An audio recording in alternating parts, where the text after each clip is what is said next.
William Tyndale.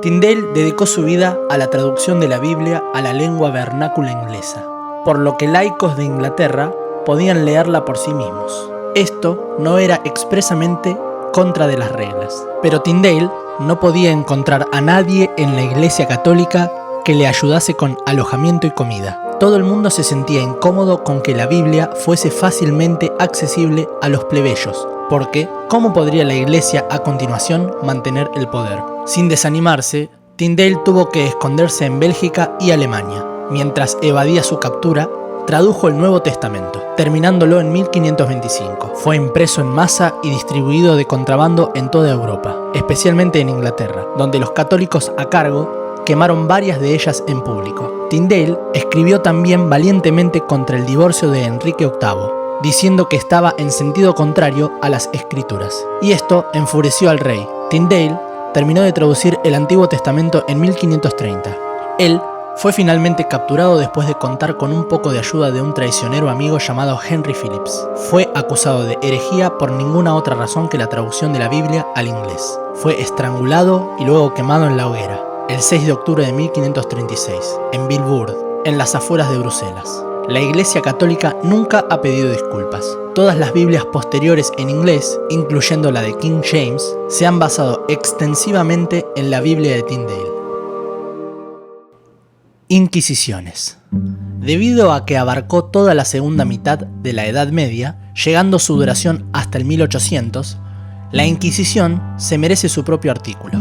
Sus fechas, normalmente aceptadas, son entre los años 1100 a 1808. La Inquisición todavía existe hoy en día, pero la tortura y la ejecución ya no están permitidas.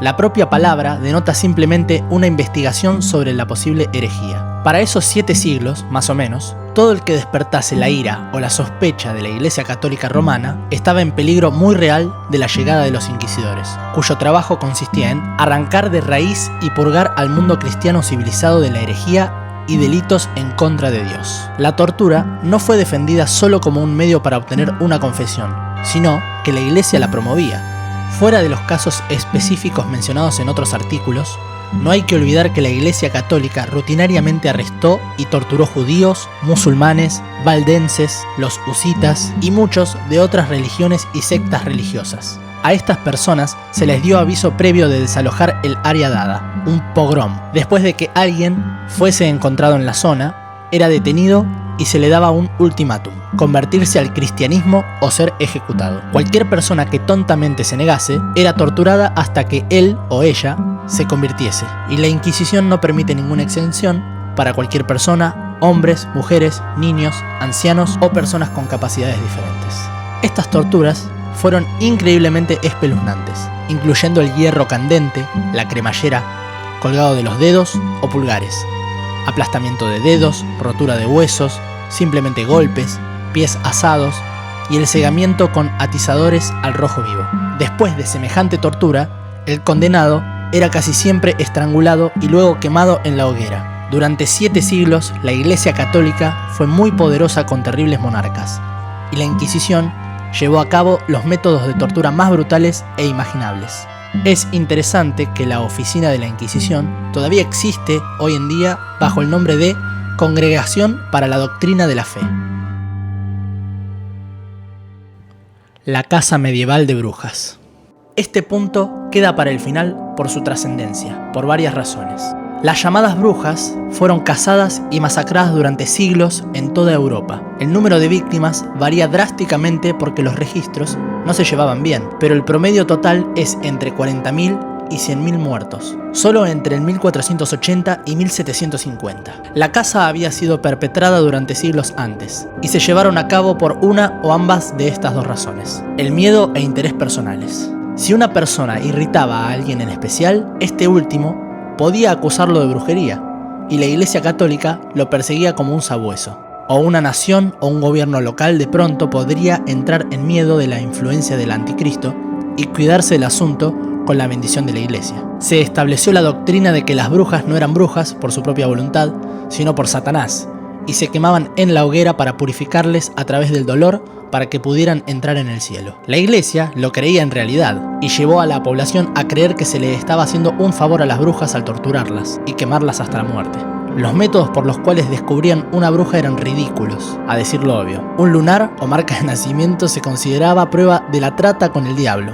Pronunciar alguna blasfemia, y en aquel entonces era casi imposible abrir la boca sin ofender a la iglesia. Una denuncia por otra bruja, y al denunciarlo se pasa también la culpa al otro.